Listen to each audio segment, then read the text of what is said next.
Thursday, March 17th, 2022. Today on the Daily Review, we discuss a new television show on HBO. It's an HBO original, some might even say, and it is about a nudie magazine, but not for men, for ladies, and for those who want to see dongs.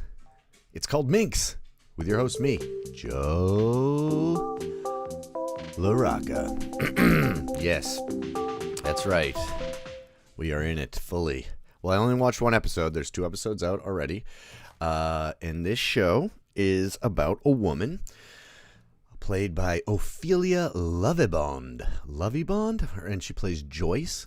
And she's trying to get her magazine made.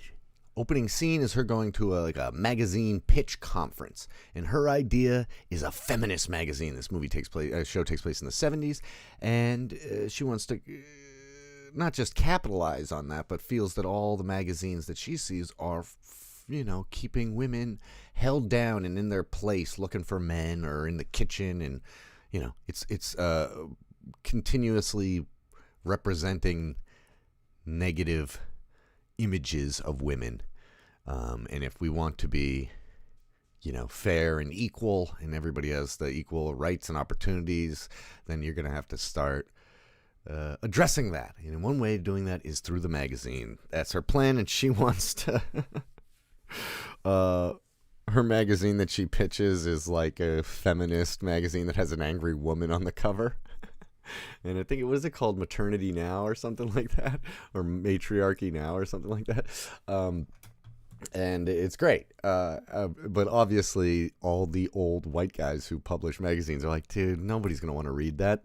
They want to read about the diet that's going to keep them in, how to keep a man and all that stuff. And so she gets pissed about it. And during this conference, she meets Doug, who's played by Jake Johnson. And he does nudie mags. I believe one of them is called Feet, which is that's not one of the things that I have any interest in. So it's great, feet. But, it's like juicy jugs or whatever. And bottom toppers. Or anyway, and she's obviously incredibly turned off by him. Is like, that's literally the opposite of what I want to do. But he takes a copy of her magazine and lets a bunch of his centerfolds read it, and they were obsessed with it. And he realized, hey, this woman is speaking for women, this Joyce, and that she might have something behind it. But we got to get their attention. So he convinces her, which is what basically the whole first episode is about, convincing her to join up publish a magazine that's the first nudie mag that's full of men. And so the conflict is her trying to maintain her principles and her feminist message while still being commercially successful. And that's awesome. That's so good. In terms of a theme that's really a problem in the industry, and it's a problem for everybody, so it's kind of universal, but putting it in this time period, making a woman, it just makes it far more interesting. And I think it's just got it's dramaturgically sound, we would say. But then on top of that, the comedy is really good. I love all these characters. Joyce and Tina, who's Doug's secretary, she's awesome. Oh, what's her name? Adara Victor is her name. She's really funny. And it's edited really funny script. All the little secondary characters are funny. And you know what reminded me of is that recently a show that some people really disagree with me, but why I didn't really get down with Our Flags Mean Death is that I just didn't like any of those secondary characters. I either didn't find them, like the joke that they were doing with them, very funny, or they just weren't given enough. And in this, I really instantly, we meet Shane, who's going to be the first centerfold male. And within 10 seconds of him being in the movie or in the show, I was like, yeah, I like this guy. I want to know this guy's story. So who knows where it'll go. Create a show created by a woman, Ellen, somebody, not the Ellen you're thinking of. There's a montage of penises that is absolutely hysterical to watch the different reactions and stuff. And it was also very reassuring. was just reassuring. I don't know what I mean by that, but I just felt like, oh, okay.